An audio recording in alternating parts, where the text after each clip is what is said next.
Senhoras e senhores, estamos aqui na primeira edição do RD Entrevista. Eu já tenho a satisfação de receber o meu amigo, meu colega de trabalho, Samuel Costa, que é pré-candidato ao governo do estado de Rondônia, agora pelo PSB do meu também amigo Vinícius Miguel.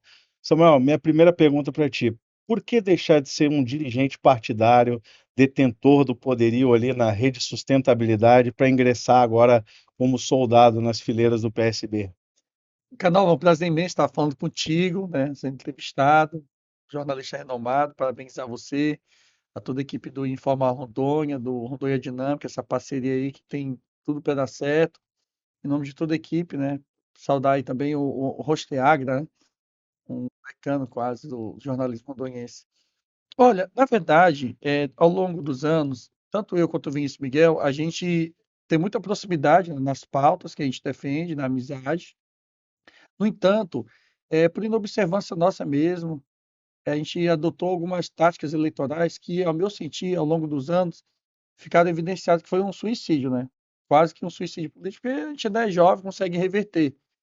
Em 2020, por exemplo, se eu tivesse caminhado com o Vinícius Miguel, eu teria sido eleito vereador pelo Cidadania, e ele teria ido para o segundo turno das eleições. E, naquele momento, todos os institutos de pesquisa apontavam que ele era o único dos 15 pré-candidatos à prefeitura, né, mais com o Wildon, que seriam 16, tinham condições de derrotar o Wildon Chaves na reeleição, né, na eleição de 2020. Aí o Léo Moraes entrou na campanha da Cristiane Lopes e oxigenou um pouco, né, ela pegou Covid, o povo estocomizou, enfim. Acho que pouco, questão de 1.000 votos, 1.000 e pouquinho, ele não foi para o segundo turno. Naquela situação, né, nós tínhamos feito uma nominata ali pelo PCdoB, com Raimundinho Baixon, com Cláudio da Padaria, eu, e tantas outras pessoas, tivesse migrado para cidadania, teria atingido o coeficiente eleitoral. Então, certamente teria sido eleito, Vinícius Miguel teria ido para o segundo turno, poderia não ter vencido a eleição, mas com paridade de tempo de televisão, ele ia ter mais visibilidade e, com certeza, uma das vagas, né, tanto para deputado estadual ou para deputado federal, seria dele, que foi o que aconteceu com o Cristiano Lopes. Em 2022, nós também concorremos no mesmo cargo, né? Ali em cima da hora, para alcançar a cláusula de barreira dos partidos políticos, e saiu candidato a deputado federal também, disputando o mesmo cargo. Em 2024, ele, né, apoiou outro candidato lá, né, o do PDT, Célio Lopes, que na primeira oportunidade até vazou aqui desse campo. Quando foi nessa disputa agora, ele falou: Samuel, vamos construir uma nominata eclética, plural, com pessoas, né, idôneas, que nunca ocuparam mandato letivo, para a gente tentar, no primeiro momento, atingir a cláusula de barreira para deputado federal, ou tentar buscar uma vaga na Câmara Federal, subsidiariamente, né, revelar novas lideranças. Em 2024, eu fui talvez um dos candidatos que pegou o menor fundo eleitoral, digamos assim, porque eu tive que repassar, né, uma parte dos 300 mil que eu recebi, meus candidatos a vereadores. E os três vereadores mais votados do campo progressista foi o Giovanni Marim, que hoje é subsecretário, né, de infraestrutura, mais de 2.000 votos, a Neidinha Suruí, que nem fez campanha eleitoral, ficou só na rede social ali publicando vídeo, fez quase 1.500, e o Raimson do SAMU com mais de 1.000. E naquele momento, novamente, se tivesse unido, né, o PSB com a rede, nós teríamos eleito 2 vereadores. Sim. Então, essa tática eleitoral que a gente vem adotando ao longo dos anos deu, né, uma proporção talvez igual, um pouco menor do que o PT, que está mais de 12 anos sem eleger ninguém na capital. A gente pecou nesse aspecto. E quando foi agora, ele falou assim: ó, Vinícius, se eu vier antecipadamente, os caciques eleitorais, os donos do poder, eles vão tentar inviabilizar o nosso projeto.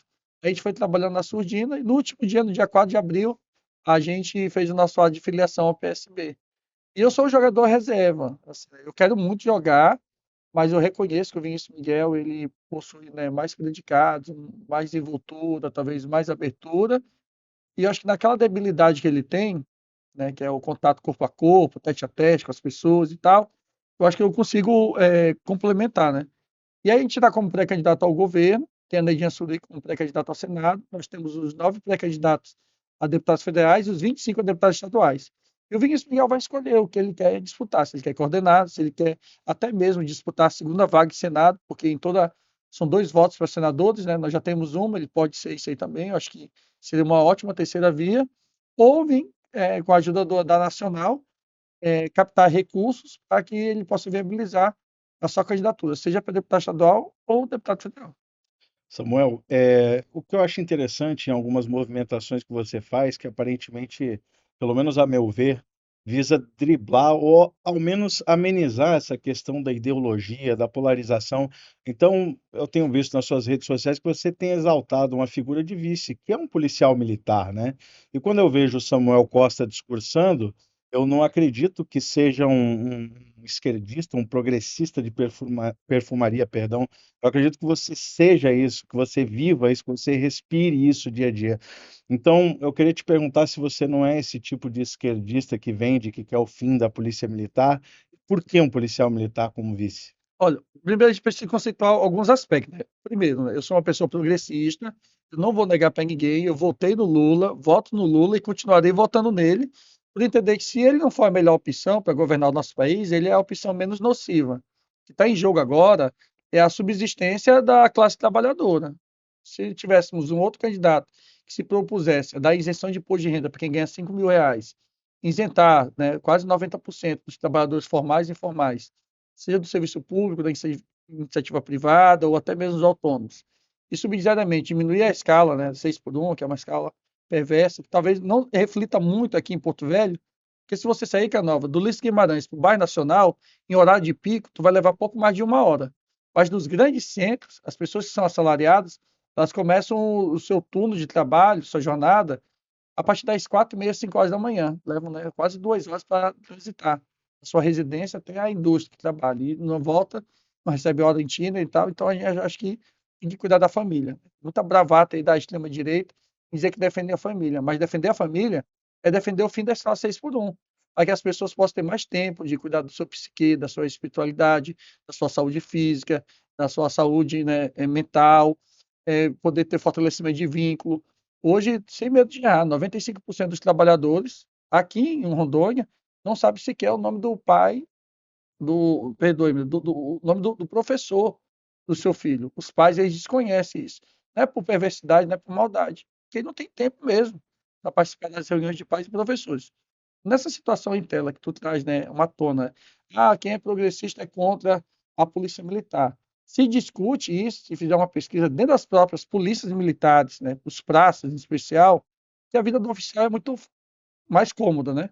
E já estão com salários super, né, elevados, muito acima da média nacional, mas para o praça, eles mesmos são favoráveis sobre a desmilitarização das polícias. Se não, vejamos, existe para ter ordem, hierarquia e disciplina, na tua casa, tu não precisa ser militar.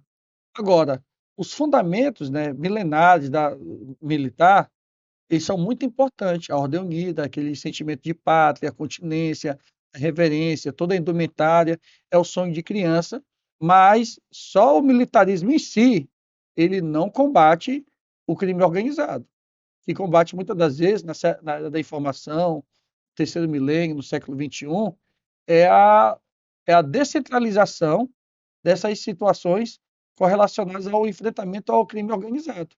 Para asfixiar o crime, é necessário que nós encontremos um modelo eficiente que possa saber de onde sai o dinheiro para financiar. Porque essa guerra contra as facções criminosas ou organizações criminosas, elas dão no primeiro momento, uma sensação de quem é que está lá na periferia, né, cometendo pequenos delitos, fazendo a venda de substância entorpecente. Quando que, na verdade, os grandes tubarões do crime é aquele que está de colarinho branco, dono de empreendimentos duvidosos, que servem simplesmente para fazer uma lavagem de dinheiro e, consequentemente, trazer uma falsa percepção de arrotar a modalidade. Então, é necessário também ter, né, a contratação de policiais. E eu acho que o Sargento PM Machado ele reflete muito bem esse anseio da tropa, né? Tanto da Polícia Militar, quanto da Polícia Penal, do sistema socioeducativo, da própria Polícia Civil. É, quando a gente é mais novo, Canova, a gente é um pouco afobado. A gente faz besteira, fala, né, rede social, tem coisas que eu lembro assim, meu Deus, falar isso aqui agora. E o apóstolo Paulo, ele fala, né, quando ele era menino, ele se comportava como menino. Agora que ele é homem, ele tem uma outra postura, né?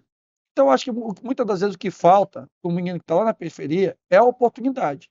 Eu sou uma pessoa que, em modéstia à parte, fui privilegiado de certo modo, porque meu pai é professor de matemática, minha mãe é pedagoga, minha mãe é formada pela Uni e pela Universidade de Brasília. E eu tive a oportunidade de, aos 5 anos, saber ler e escrever. Com 6 anos de idade, eu fiz uma provinha e fui aprovado em primeiro lugar e pulei, né? E concluí o ensino médio aos 16 anos. Com 16 anos, está sendo aprovado já em medicina e em direito. Então, quando eu queria empinar papagaio, né, muito, minha mãe já me puxava para dentro de casa. E aí, os meninos que nasceram comigo lá no Bairro Nacional, 60% deles ou morreram ou estão presos. E outros que estão têm trabalhos precários. E aí vem se falar muitas das vezes de meritocracia, aí faz toda essa confusão mental. Mas a situação do Sargento Ben Machado é uma pessoa que representa verdadeiramente os anseios do povo rondoniense, do trabalhador de bem. Que, independentemente do viés político, ideológico, filosófico, partidário, existem pessoas boas e ruins em todos os lugares. E ele sempre costuma dizer que ele é um policial bem democrático. Ele prende desde o bolsonarista ao lulista. Cometeu crime, vai ser preso. Samuel, já aproveitando que você fez menção ao Célio Lopes, que foi candidato à Prefeitura de Porto Velho em 2024, inclusive muito bem votado, eu quero relembrar que você, de certa maneira, abriu um antagonismo com ele dentro do espectro progressista, digamos assim, né? Você era muito crítico a ele, inclusive às vezes falava mais negativamente na direção dele do que dos demais candidatos. Como é que você enxerga isso? Você está procurando protagonismo dentro da esquerda? Você acha que os partidos mais pujantes da esquerda, como o próprio PT, acabam ignorando a figura do Samuel Costa, deveria ter mais espaço dentro desses projetos? Como é que você vê isso? Eu sou uma pessoa, Vinícius, que eu acredito em milagres. Né? Eu não sei qual é a treta que tem lá do PT comigo, enfim, né? Eu não devo SPC, ou Mas será? tem, mas tem. Eu acho que tem, porque estão tentando até avermelhar agora o Expedito Neto, que votou pelo impeachment da Dilma, então, né? Mas enfim, né? É uma decisão unilateral, intercorpo, acho que só um voto divergente, que eu acho que foi do Ramon Cojuí. Chega lá, é alguma coisa lá que ele tem que eu não posso não ter. Mas na situação do. Qual o problema dessas figuras, né? É que quando tu faz um candidato ou um pré-candidato em laboratório, ele vira um Frankenstein. Porque ele não tem identidade com aquela. Ele faz um discurso maniqueísta. Aí eles utilizam-se do fundo eleitoral, né? A campanha do Célio, por exemplo. Foram gastos mais de 3 milhões e 400 mil. Se tu pegar os 29 mil votos que ele teve, cada voto dele seria em torno de R$ 140. Não é esse fenômeno aí que a pessoa. É diferente do Vinícius. Ó, disputou ele e mais 5 candidatos, 6, com 3 milhões e 400 mil. Fez 29 mil. Vinícius Miguel disputou em 2020 com menos de 10% do dinheiro que ele teve. E com 16 candidatos. Ramon do PT, Samuel do PCdoB, Genesi do PSTU e o Pimenta de Rondônia do PSOL e o Ronaldo Flores lá no Solidariedade. Apoio do Dr. Mauro e tal. 2020. 2020. 5 candidatos só do campo e Vinícius, 6, né, progressista. E outros 10 do centro, sem-direita, direita e extrema-direita. Vinícius Miguel, com menos de 10% do dinheiro, fez 29 mil votos. Então, esses votos aí é voto do sindicato. Eu quero ver agora para o deputado federal, porque ele está na cabeça dele. Acho que ele até conseguiu aplicar um golpe aí no Rueda e falar: eu fui o terceiro mais votado em Porto Velho. Aí o Rueda vê que eles votam e acha que o voto é dele. Não é, não, entendeu? Por exemplo, a Fátima Cleide, ninguém fala. Em 2022, ela foi a quinta deputada federal mais votada. Foi 28 mil votos que ela fez para deputada federal, para ter uma ideia. Ela bateu na Cristiane Lopes, que foi para o segundo turno com o Hildo. Se fosse numericamente em voto, já teria tomado a vaga da Cristiane Lopes, do Thiago Flores, do próprio Coronel Crisóstomo. Tu está me entendendo como que é a dinâmica do Sim, jogo? entendi. Esse é o voto de esquerda, é um voto que é um voto quantificado já. Botar o Vinícius Canova amanhã, é o novo candidato do PT, vai fazer 70, 80 mil votos. O Neto vai arrancar, em tese, né?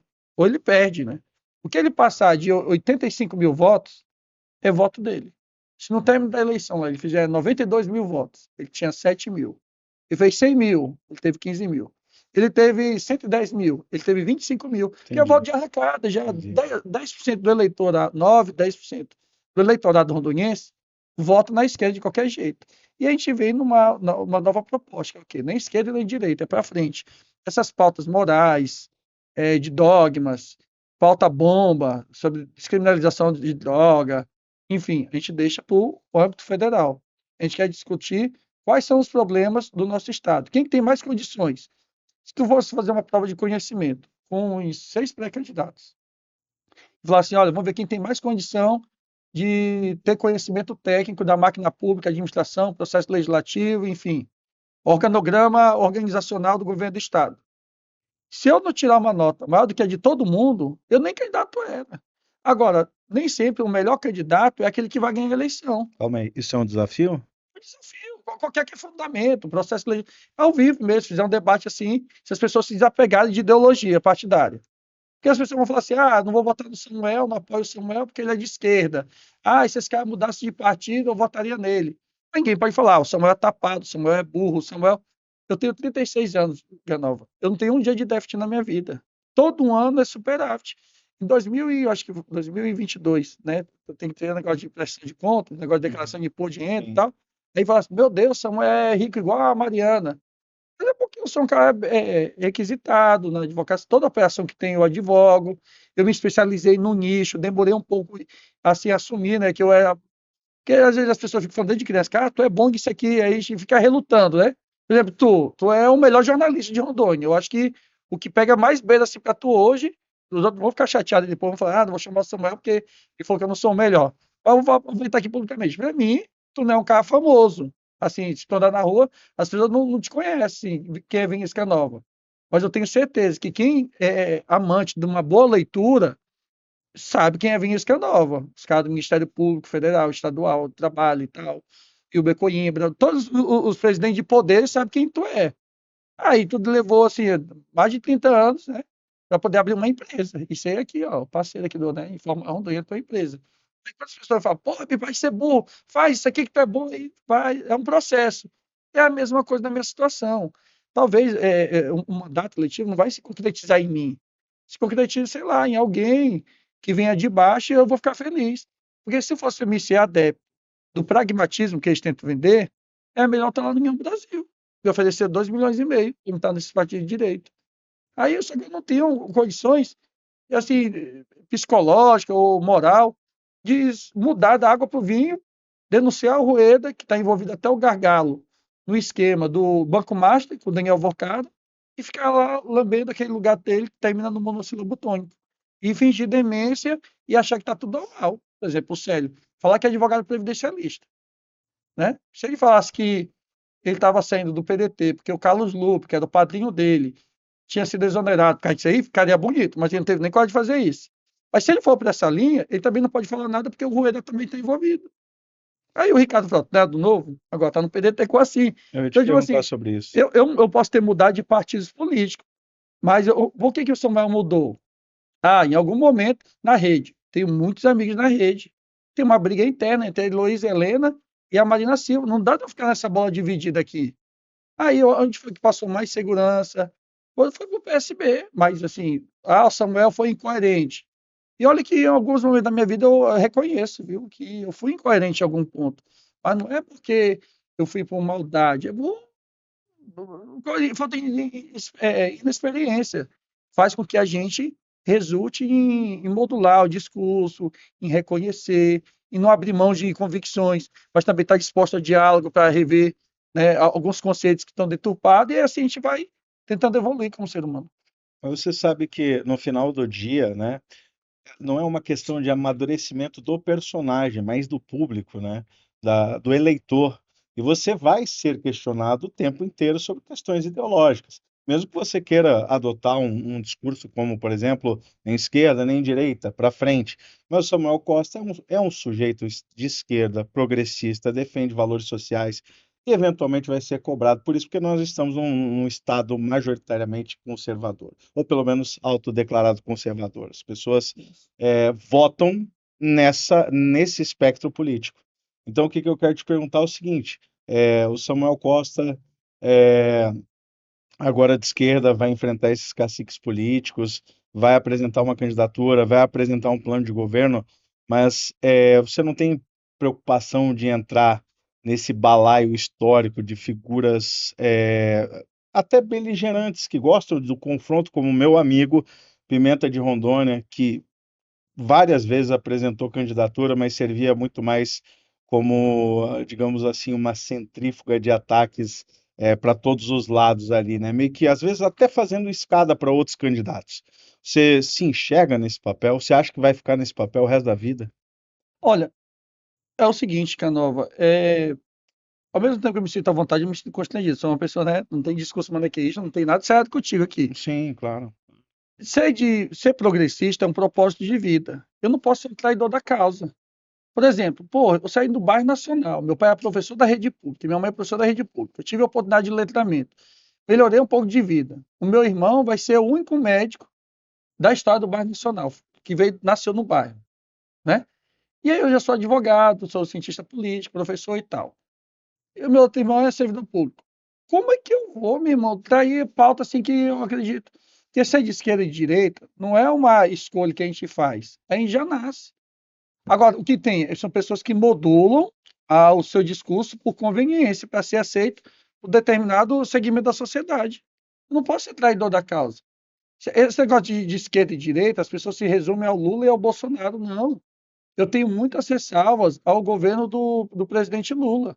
Só que nessa discussão aqui, no âmbito do Estado, as pessoas têm que desapegarem das intoxicações ideológicas. Nós já tivemos governador coronel por 2 vezes, nós já tivemos advogados, nós já tivemos médicos, enfim, uma gama de pessoas que até eram muito bem intencionadas. E todo indivíduo que, quando vence a eleição, ele está bem avaliado na opinião pública. Mas sabe por que eles não fazem? Não é porque os caras têm maldade, perversidade e ficam comemorando a matança exacerbada que ocorre dentro das unidades básicas de saúde, dentro dos EUS, do João Paulo II, do hospital de base, enfim, do próprio Cosme Damião, que é o hospital infantil. É porque é o despreparo. O conhecimento técnico ele tem que ter associado com a boa vontade. Não adianta tu ter muita boa vontade e não ter conhecimento técnico. Quer te falar um cara que tem muita boa vontade? O Zequinha Araújo. A associação dele é um brinco. Se a gente copiasse o modelo dele para o serviço público, ficaria muito infinitamente melhor do que é o modelo atual. Só que ele não tem conhecimento técnico. E aí tu pega muita gente técnica, né, que tem letramento, mestrado, doutorado, pós-doutorado, e na hora de executar, ele não tem poder de decisão, tem medo de responder processo do Tribunal de Contas, do Ministério Público, que são vários pareceres que vêm, a pessoa fica atônita, fica aflita, e aí depois vem os interesses escusos de grupos políticos que ajudaram a financiar aquele político a chegar no poder. Tu acha que esses deputados estaduais aí, que gastam 3, 4, 5, 6 milhões de reais para buscarem a reeleição, ou a sua eleição pela primeira vez. Tu acha que eles estão preocupados com a saúde pública eficiente do povo? A gente fala, dá um exemplo aqui prático do Adailto Fúria. Pessoa, né, meiga, educada, gente boa, muito bem aprovada, avaliada em Cacoal. Mas eu não vi uma ação civil pública, um mandado de segurança, uma ação popular, uma audiência pública do Fúria, quando ele foi deputado estadual por 2 anos na Assembleia Legislativa e presidia a Comissão de Saúde. E agora ele fala que vai resolver o problema da saúde. Então a gente tem que ter muito cuidado com essa simplificação tosca das resoluções dos problemas e dizer, nós vamos resolver. Resolver como? Com parceria pública-privada, com as implementações das organizações sociais, que por onde passou foi sinônimo de bandalheira e corrupção. Eu te garanto que o Adailto Fúria não é melhor que o Wilson Witzel, que foi fuzileiro naval, defensor público, juiz federal, mestre e doutor pela Universidade Fluminense, e foi empinchado. E a mulher dele envolvida até o gargalo com corrupção e agora tenta voltar de novo para a vida política. Porque tem que ter fino trato, tem que saber, tem que ter autoridade de colocar cada um no seu devido lugar. Porque se tu já entra ali todo amarrado, é a continuidade de um governo. Então, se é para continuar, vamos dar prosseguimento àquilo que deu certo. Samuel, tu é crítico do governo Marcos Rocha? Sim. Mas tu reconhece os avanços? Reconheço. O Confúcio Moura foi um governador de esquerda, mas ele não entregou metade da comida para os pobres, para os assalariados, do que a Luana Rocha e o Marcos Rocha fez, através do prato fácil. É uma coisa exitosa que tinha que vir aqui à esquerda e aplaudir o Marcos Rocha por isso. O tchau poeira. Se o asfalto foi casca de ovo, é em virtude da má fiscalização dos deputados estaduais e dos vereadores do município que receberam o benefício. Mas ele empenhou. O Hildon Chaves se vangloria de dizer que levou 800 quilômetros de assalto. Mas sem o tchau poeira, ele tinha levado quantos palmos de assalto? Então, tem coisas que a gente tem que dar mérito e reconhecer. Agora, na saúde pública, no Estado, que não é um problema só de Rondônia, é de todo o Brasil.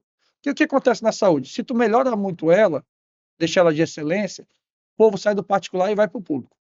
Se tu deixa muito ruim, o povo fica morrendo na fila de espera. Agora, tu tem que encontrar um modelo híbrido. Como é que tu segura isso aí? Primeiro, enfrentando a cartelização que existe dentro da saúde, que todo mundo finge demência. Agora, quem é anestesista, cirurgia ortopédica, cardiológica, eles estão financiando campanha de médicos e de deputados para manter os seus contratos multimilionários. Opa, calma aí, companheiro. Por que, que quando abre um concurso público ou um processo seletivo para anestesista, ninguém quer tomar posse? Quando o cara vai tomar posse, ele recebe dinheiro para desistir da vaga. É para manter essas empresas que estão preocupadas no lucro. Enquanto isso, nós temos mais de 150 mil procedimentos. Não vou falar 150 mil pessoas, que tem pessoas que precisam de 2, 3 cirurgias. Então, estaria sendo leviano. Nós temos mais de 150 mil cirurgias eletivas em aguardo. E aí, houve avanço na saúde? Houve. Em Guajara-Mirim, prédio moderno, tecnológico. Se tu entrar lá, Canova, tu vai achar que tu está no Albert Einstein, no Sírio-Libanês. Só que a estrutura é moderna, porcelanato, tudo bonito, mas não tem material humano. Na ponta do Abunã, não tem ginecologista obstetra para 380 quilômetros aqui da capital fazer um parto, uma cesariana ou um parto normal de uma criança. E aí o que acontece? Se a criança não sai naquela hora, e é uma série de complicações. Então, toda essa celeuma, a gente tem que saber eleger quem que vai tratar com prioridade.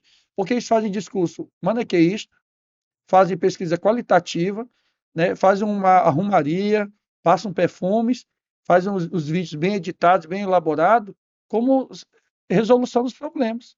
Só que quando passa-se o período, nada de novo é entregue. Por exemplo, esse hospital universitário em Porto Velho, convênio, né, do Ministério da Saúde, com a Uni, entregue aí para a prefeitura.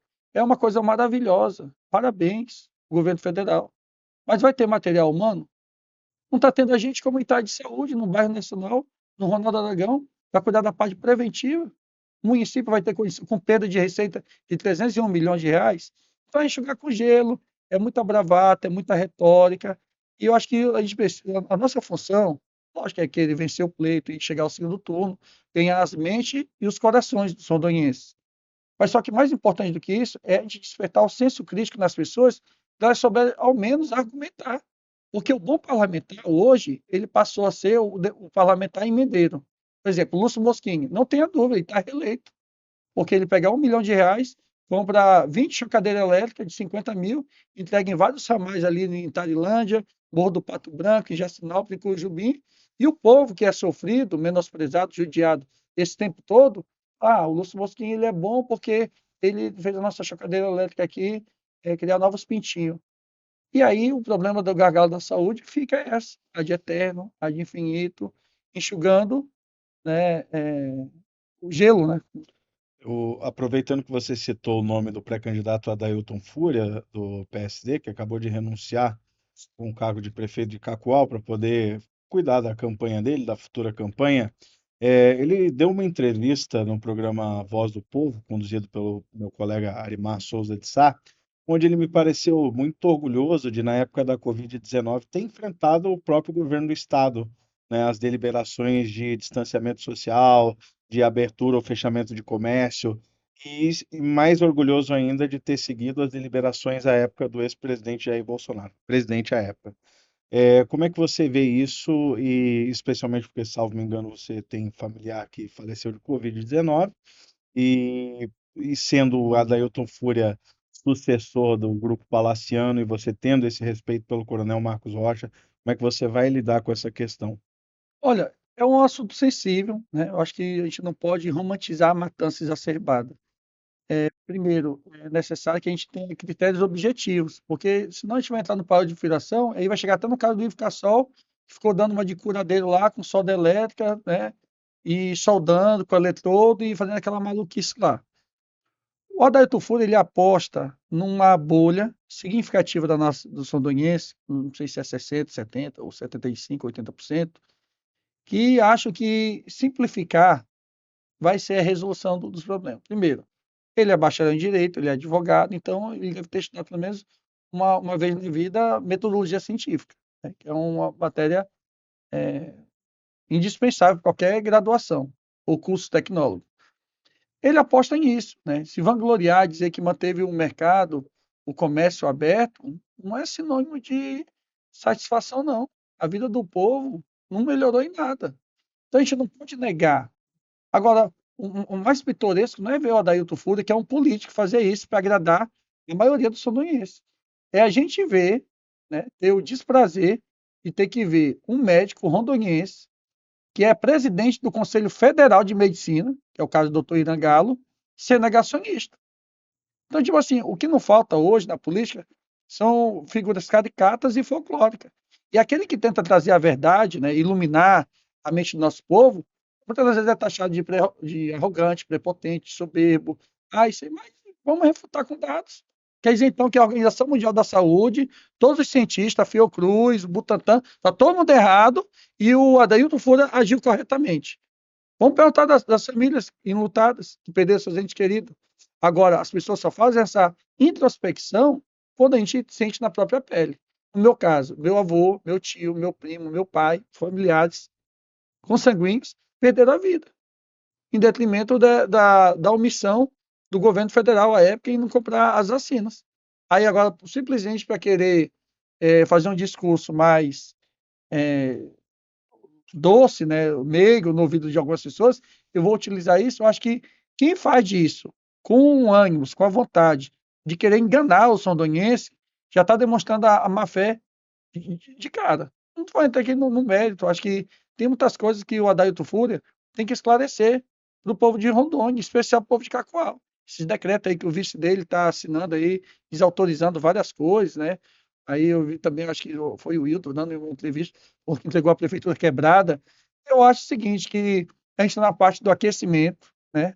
Do treino, o jogo não começou e tem muitas coisas que vão vir à tona. E eu acho que se o povo, né, se desprender da intoxicação ideológica e analisar quem passa mais segurança, credibilidade, confiança e um histórico, né, de minimamente de coerência, acho que o povo vai nos colocar no segundo turno, né? Ainda que para algumas pessoas de forma utópica. Na, há cerca de 2 anos atrás, eu fui sabatinado pelo teu pai, né, o jornalista Sérgio.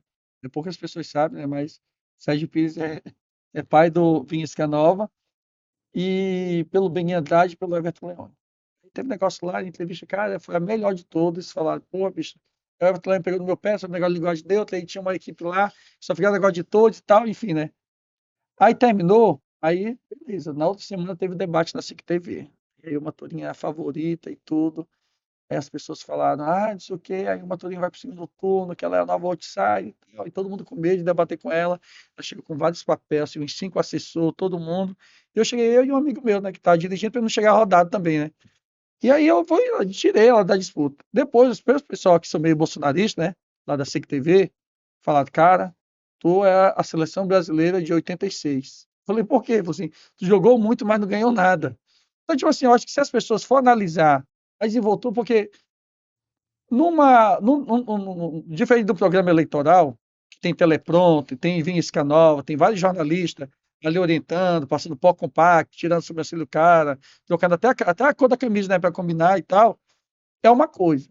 No confronto direto, ao vivo, que não tem teleprompter, não tem como o assessor intervir, eu acho que as pessoas vão ter uma outra percepção. E por incrível que pareça, das vezes que eu disputei a eleição majoritária, uma foi na pandemia, que não teve debate, né, só da Record. Nesse outro aí parece que teve uma candidata que ficou lá chamando as emissoras para cancelar. E eu acho que nessa agora vai ser diferente, né? Eu acho que vai ter mais debate. Eu acho que se a gente for crescendo, né, de forma progressiva, né, um mapear a progressão aritmética, a gente começa com 2, 4, 8, 16, né? E quem sabe aí dá um efeito manada e o povo indignado. Eu acho que a gente tem que transformar nossa indignação no exercício de militância. E principalmente no dia do voto, porque a pessoa fala assim, voto útil. Ah, eu vou votar no voto útil no fulano, porque ele está em segundo lugar para ele ganhar quem está de primeiro. Eu acho que no primeiro turno, o voto útil é a pessoa votar naquele candidato ou naquela candidata que mais representa as suas convicções. E no segundo, e se o teu candidato não avançar para o segundo turno, você fazer um apoio ou um voto estratégico no menos pior, né? Eu acho que se as pessoas forem desse sentimento, acho que 54% do eleitorado não definiu o voto. E dos outros 46, eu acho que podem mudar também de opinião, mas desses 54, quando começar os debates ao vivo, as pessoas vão ver, pô, cara, aquele cara ali do PSDB foi bem, eu vou votar nele. E isso eu acredito, eu acho que. E muitas pessoas também se arrependem, falam assim, pô, eu votei no fulano, no Beltrano, no ciclano, se eu soubesse, cara, teria votado em ti. E os institutos de pesquisas, eu acredito, tá? Não sou negacionista, não, eu acredito mesmo. Instituto de pesquisa, em estatística, é uma ciência, até porque meu pai é professor de matemática, e a aritmética é a ciência que ensina a compor e a decompor os números. Quando feito de forma correta, o resultado é fidedigno. O problema são as manipulações que são feitas no momento de serem publicizadas, né? De tudo aí, picareta, vai lá, pega 20, 30 mil, mete no bolso, o cara tá ali tomando cachaça e quer pagar a conta dele aluguel. O cara Entendi. bota, fulano tá com 4%, e bota o cara com 25%. E induz, né? Boa parte do Dois, eleitor dois, que sim. passa o dia todo lendo, trabalhando ali, que chega à noite, vê aqueles vídeo corte, olha, a virada chegou, e o povo acredita. Mas eu estou esperançoso sim, viu, canal? Aí com o apoio do Príncipe Miguel e de tantas outras pessoas, da academia, da Unido, do IFRO, enfim, segmento artístico, cultural, pessoas que eu nunca imaginei que fosse declinar apoio à nossa pré-candidatura, eu acho que a gente vai ter um resultado satisfatório. Samuel, eu quero te agradecer Mas já, amigo, imensamente pela poxa, tua presença. Hoje é uma conversa preliminar, na sua condição de pré-candidato ao governo do estado de Rondônia. Tenho certeza absoluta que você vai voltar aqui como candidato para a gente poder explorar suas propostas, a gente conversar sobre plano de governo. Com certeza absoluta você vai ter muita coisa ainda para contar para os eleitores e para os nossos espectadores. Foi uma honra te receber. Essa é a primeira edição do RD Entrevista. A gente tem aí um caminho longo a percorrer. Vamos entrevistar diversas personalidades, as pessoas que estão se colocando nesse xadrez eletivo em 2026. Eu gostaria que você fizesse as suas conclusões, que você dissesse aquilo que interessa à sociedade. E, mais uma vez, muito obrigado pela sua presença. ô canal, eu que agradeço, fico lisonjeado. Antes de mais nada, eu quero aqui enaltecer o teu trabalho, parabenizar toda a equipe técnica, interdisciplinar, multiprofissional do RD, Rondônia Dinâmica, de forma Rondônia, são sites assim isentos, que não é porque aqui me participa de você, eu participo de vários, viu? Mas ter uma linha editorial assim um pouco mais assim, digamos assim, comparada aos grandes centros, né? Não deixa nada a desejar para Metrópolis, para o UOL, acho que são a grande referência do país.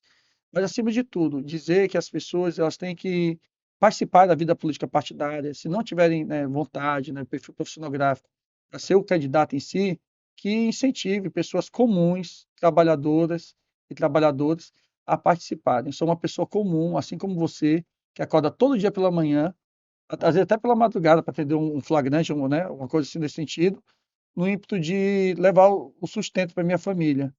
Não, nunca ocupei mandato eletivo, já ocupei alguns cargos públicos, no âmbito municipal, estadual, enfim, mas não sou uma pessoa vaidosa, né? Já me ofereceram cargos de destaque, e quem escolhe trilhar no caminho, né, da defesa dos direitos sociais, dos mais fracos, não tem vida fácil. Então, aqui eu quero deixar registrado aqui a minha deferência a vocês, pelo jornalismo verdade, mas, acima de tudo, pedir também que os internautas possam nos seguir nas redes sociais, Samuel Costa PVH, ouvir um pouco das nossas propostas, dos nossos devaneios, também fazer críticas, né? Porque crítica construtiva e propositiva, né?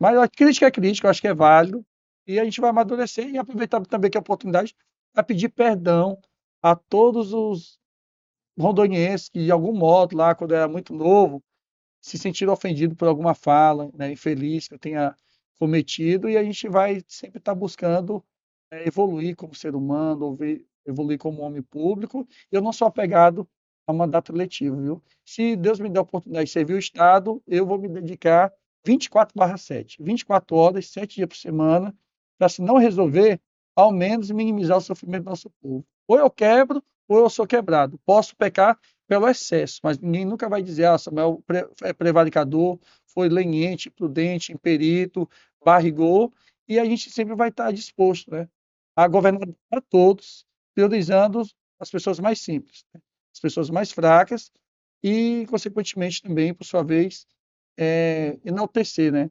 a, as qualidades do povo rondoniense, que é um povo honesto, trabalhador, e que, assim como qualquer modelo de civilização, tem pessoas perversas. E essas pessoas mais, a gente tem que expurgar da vida pública e dar voz a quem nunca teve oportunidade. Quem já teve mandato, teve muito tempo para fazer algo para o povo. E não fizeram porque eles governam para poucos e não para todos. Muito obrigado, Samuel.